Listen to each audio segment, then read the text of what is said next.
lots of books fans? This is Scorp1701, and tonight we are going to be taking a look at the Marvel Legends 2-pack of Thor versus the Destroyer. And this is a brand new 2-pack, and it is hitting shelves right now, and I can't wait to take a look at it because it has one of my favorite characters ever in it. So let's jump in by taking a look at the box. So at the top of the box here, you have Marvel Legends series. You have Thor versus the Destroyer. You have Thor there, the Destroyer there. You have 4+ warnings. Marvel Avengers Beyond Earth's Mightiest Plastic-Free Packaging. Hasbro! On this side of the box, you have some very nice artwork of Thor and the Destroyer there. That is very nice. At the bottom, you have Marvel Legends. Flipping it around to the other side, you have kind of the same picture, except now done with the action figures themselves. And at the top, you have a Marvel Legends. And speaking of the top, at the top of the box, we have an awesome Avengers symbol. And it says, Avengers, 60 Years of Earth's Mightiest, which is awesome. And coming to the bottom of the box, you just have some credits for the box and a barcode. So, nothing too great there. And finally, on the back of the box, which I think technically should be the front of the box for reasons that will become clear eventually, you have the awesome product shots. You also have Marvel Legends here. You have Thor's head and a fist. You have the awesome Thor with his masked helmet. You have the Destroyer again and his accessories, and you have some more credits for the box, and that's pretty much it for the box. But I don't want to see these awesome figures in the box, and I know you don't, so let's get them out and see what they can do. And here we have these massive titans out of the box, and they each come with some pretty neat accessories, but because there's two of them, I'm going to have to take a look at just one at a time. And starting off, I think we'll take a look at the Evil Destroyer. Dun, dun, dun. And coming real close in on the Destroyer, this guy is really huge. He stands approximately 9¼ inches tall out of the box, and he is basically all silver. And I think they did a really good job with this design. Now, the Destroyer has had multiple designs throughout the years, but I think this is the more classic version that people think of when they think of the Destroyer. Now, this is basically a big robot that Odin created to kind of protect Asgard from its enemies. However, more often than not, whenever this guy came out, it's because he was being controlled by one of those enemies, and the Asgardians had to fight him. So, yeah. Well, anyway, taking a look, starting at his head, it is a very nice head. He has this nice silver helmet on. You can see on the back, it's very sleek and stylish, all silver. I really like that. On the front, he has this interesting panel right on the top of his head, and his face has some stripes going across, and you see some nice white eyes in there, so that is pretty neat. Has a collar, and that is cool. Zooming out just a little bit and bringing the camera down, you see some huge shoulder pads with some rivets and some spikes and some more rivets on the back, and that's going to be a theme that we see throughout the figure. From his chest down on the front, he basically just has all stripes and it's silver. You do get a breakup, so you can tell that he does have an abdomen here, and that's pretty much it. I don't think there's any waist. You have the legs that come down and to the feet. That is really cool. And again, all stripes and silver on the front. On the side, like the shoulder pad, you have a row of divots, a row of spikes, and another row of divots, and that is along his arms and his legs and his side. So yeah, you don't want to try to grab this guy on the side. That would be bad. His hands are really huge. Let me zoom in, see if we can get those. A lot of spikes coming on the top of the palm and on the knuckles. You got 4 spikes there, and this fist is just massive on both sides. I would not want to get hit with that thing, so that is really cool. Only other distinguishing feature he has, his feet are a little different in the fact they aren't all stripes. You still get the little stripe motif right here on the toe section, and that's really neat. On the bottom of his feet, he does have some copyright material and some peg holes if you want to stand him. On the back, he is basically, again, the same as the front, all stripy silver. So that is really neat. So very simple design, yet obviously deadly. All right, moving on. And for articulation, starting at the head can go around 360 degrees. It kind of hinges down and then up, and you can get some wiggly waggly to the left and right, so that is pretty neat. Coming to the shoulders can come up from the body and then back down. They can go around 360 degrees without the elbow pad giving it much trouble, but it does kind of hinder a little bit. And that will bring you down to a bicep rotation, 360 degrees, coming to an elbow bend, single elbow bend, not too shabby, gets you 90 degrees there. That's a lot of good motion. Coming down, the elbow bend is built into a forearm rotation, so that gets you around 360 degrees. Coming to your fist, and the fist can go around 360 degrees, and it is hinged, so it can go in and out, but it is very tight, so you're going to have to work on that hinge right there, maybe heat it up if you want to get it to move very freely. All right, so coming to the chest, now he does have ab crunch right here, and he can go down a long way, so that is really cool. And he can go up a little bit like such, and this is where you're going to get your 360 degrees of somewhat waist articulation, but it's not because the waist is here and there is nothing there because that's a solid piece. Coming down to the legs can go up quite a bit, so that is pretty cool. I didn't imagine he would get his legs up that much, but I am surprised. Coming back, not so much, because like all Marvel Legends figures, the butt gets in the way. He can bring his leg out to the side a lot, and he does have 360 degrees of thigh rotation on two separate parts. Like, he has a rotation here, but he actually has a thigh rotation at the thigh, so that can go around 360 degrees. So yeah, whichever part you want to twist around. He does have, which is impressive, a double knee bend, and that is really cool. Wow, check that out. He can get his foot back a long ways with that double knee bend, so that is cool. He does not have a boot cut because of the double knee bend, I think. And that will bring us down to the foot. Now, the foot is hinged, so it can go down and it can go up a long way. And it can rock around 360 degrees. So, wow, that is impressive. They put a lot of articulation into this huge fellow. All right, moving on. And for the Destroyer's accessories, he comes with an alternate right hand that looks like it could hold a weapon, but unfortunately he doesn't come with any type weapons, so that's kind of unfortunate. Maybe we can find something to stick in there. And he comes with an alternate left hand that's open, so he could do a lot of grabbing. That's pretty much all this guy comes with, but he's big, he doesn't really need anything. Alright, moving on. And for comparison, here you have the Destroyer with the Marvel Legends Juggernaut, Colossus, and Strong Guy Build-A-Figure. And you can see he is really, really big, bigger than your standard Build-A-Figures. He is kind of in a class all to himself as one of the more huge mega figs that Marvel Legends has put out. And that's going to be your comparisons. Moving on. And this has been Marvel's The Destroyer, a weapon of sheer destruction.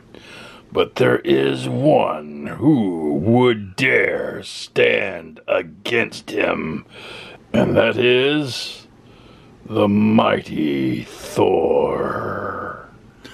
And now, Bots and Books fans, we come to the masterpiece of the set, or the Masterson piece of the set.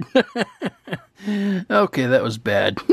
But anyway, this is the Eric Masterson Thor. Yes, this is the Thor of the 90s who took over for the original Thor in issue 432. Now, you can possibly make the argument that this is the bearded Thor from Thor 367 to 382, the Thor that had a beard after Hela disfigured his face, but the costume itself does not fit that theory. Taking a look at the costume that Thor wore in Thor 367 when he got his beard, he did have a similar costume to this. However, his boots were very pointed at the top instead of having the 2 points at the sides like Eric's boots here. Now, you could also argue that when Eric made his first transformation to Thor in issue 432, this was basically the same drawing that was in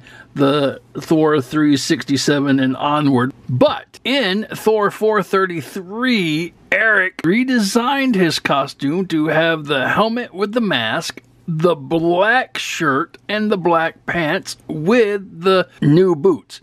So, my friends, there is no doubt in my mind that this is indeed the Eric Masterson Thor.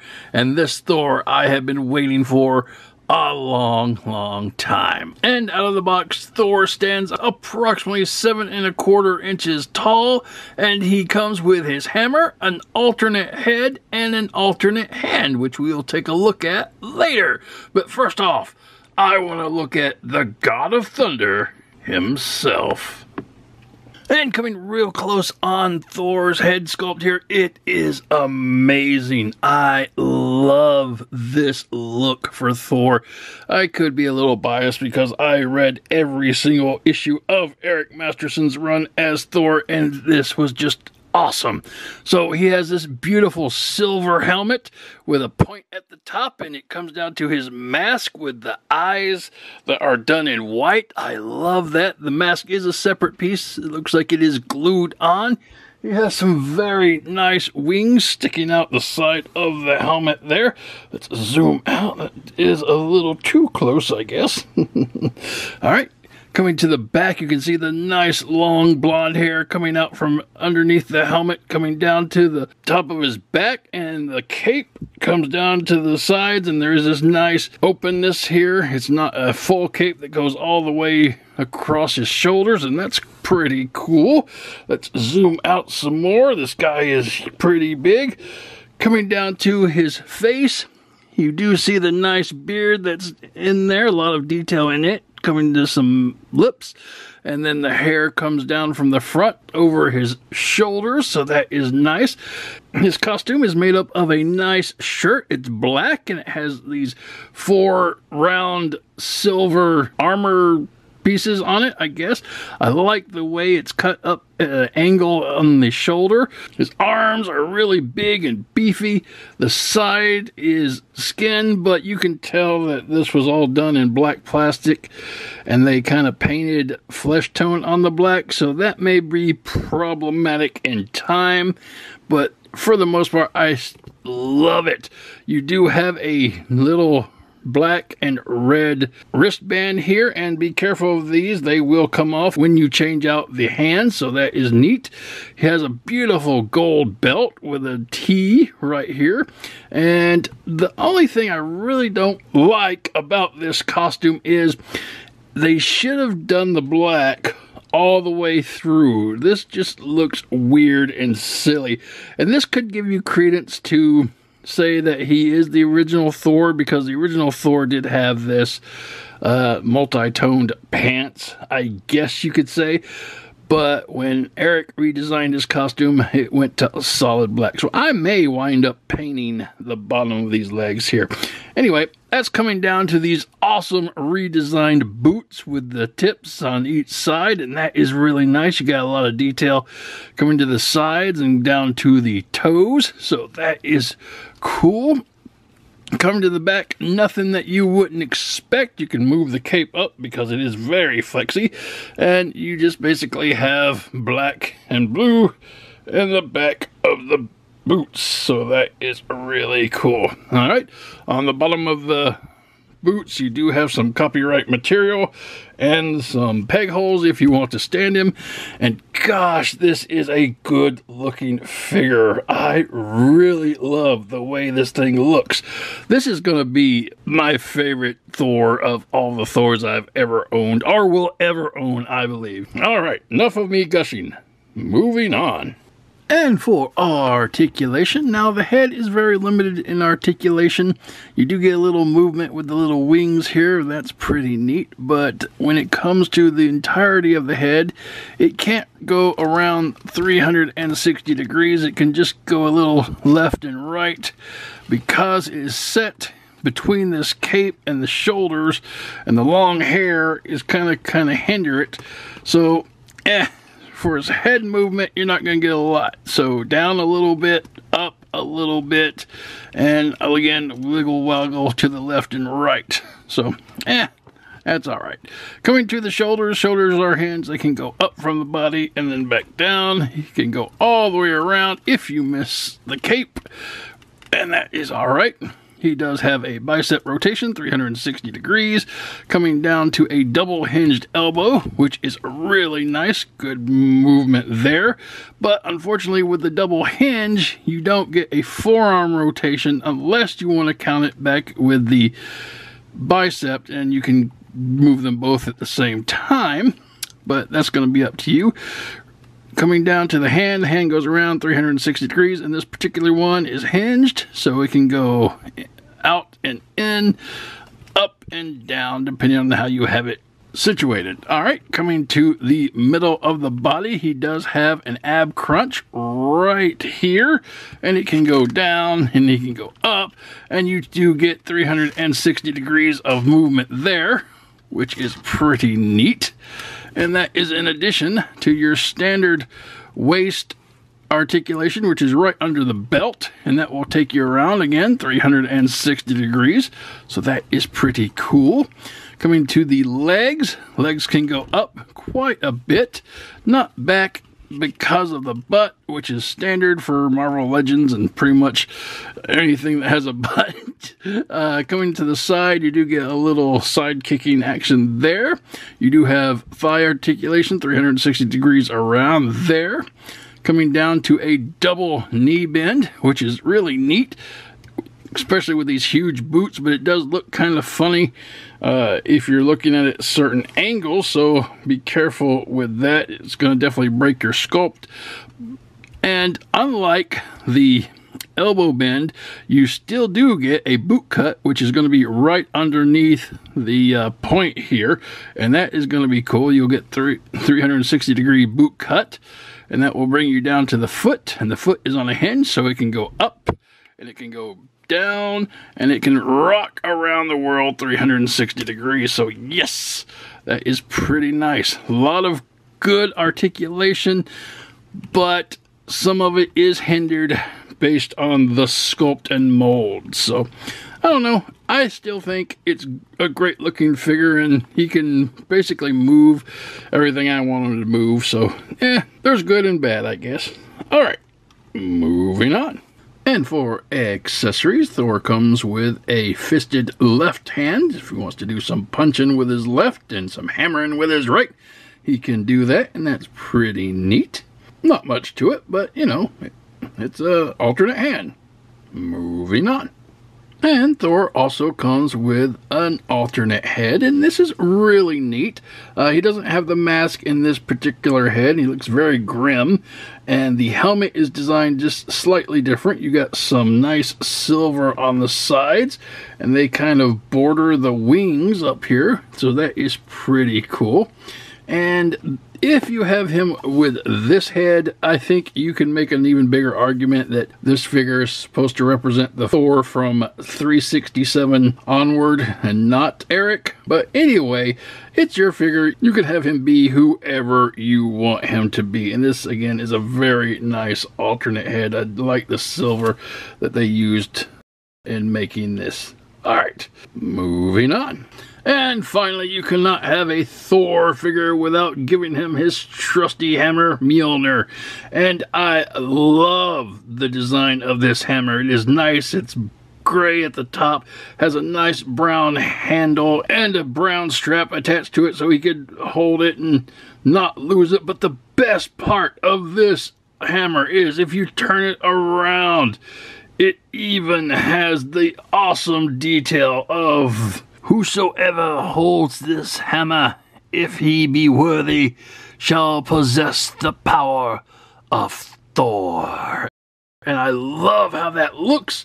I love that they were able to cram all of that in there. I know it's small writing, but they got the fonts and everything. This was really cool and really nicely done. Again, these are my favorite hammers when they actually put that detail into them. So that is so cool. And obviously he can hold this and whirl it around and be all Thor-like. So yay, I really, really love it.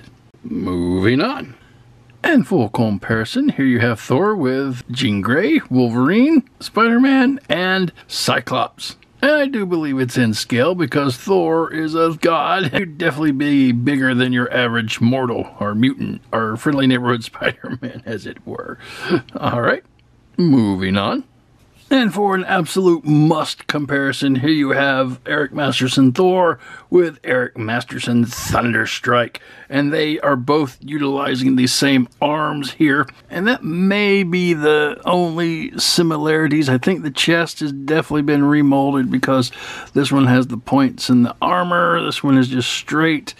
And the legs are different, molded and sculpted. So yeah, the arms are definitely the same here. And these are some very awesome figures. I love this character. I love his run. I don't like what they did with him. They killed him and gave his mantle to his son, but that's how the story goes, I suppose.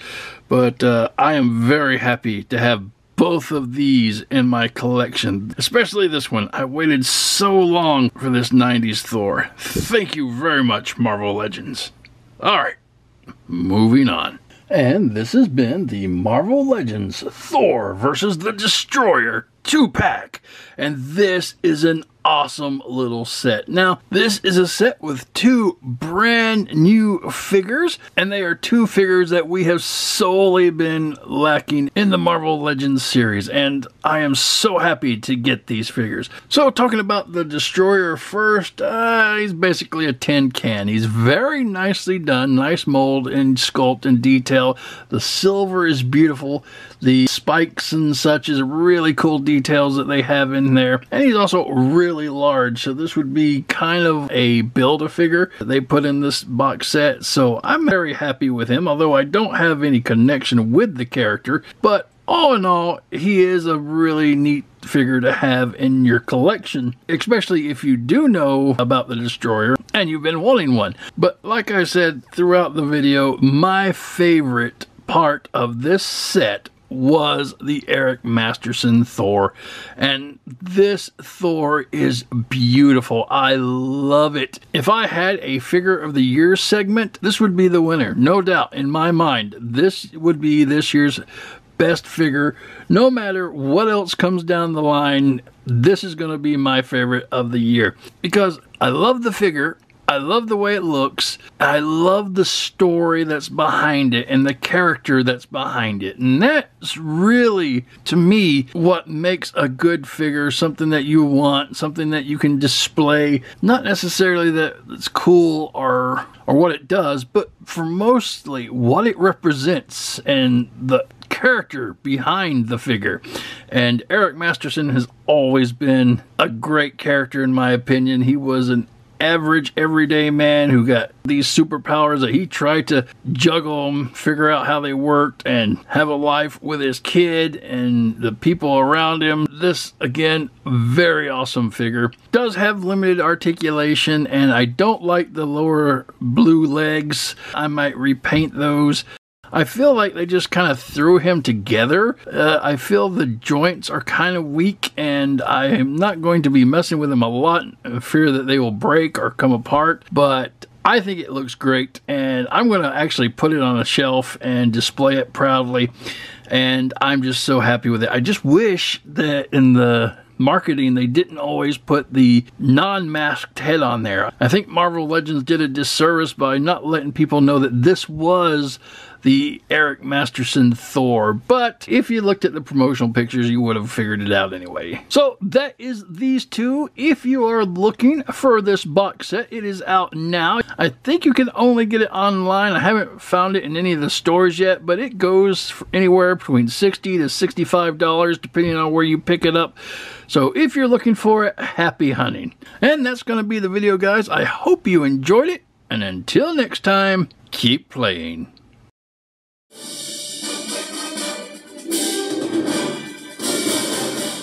And welcome back, Bots and Books fans, and just for a quick update of what the Eric Masterson Thor looks like with painted black legs. Here you have him, and I think he looks fantastic. Now, the black wasn't very hard to do, just the lower legs needed to be done. You just needed to watch the boots coming around to the back again, all nice and good. Now the hinges I really didn't do a good job on because I didn't kind of want to get in there. It would be a lot more cumbersome than it was worth, I thought, but the back of the pants were good, and that is really neat. And here he is with his alternate head if you were interested in that. I really like this new design. Maybe they will re-release this figure with this paint job and give us a specifically indicated 90s Thor. But anyway, just a quick update. See what you think about the cool new black digs. Alright guys, have a good night.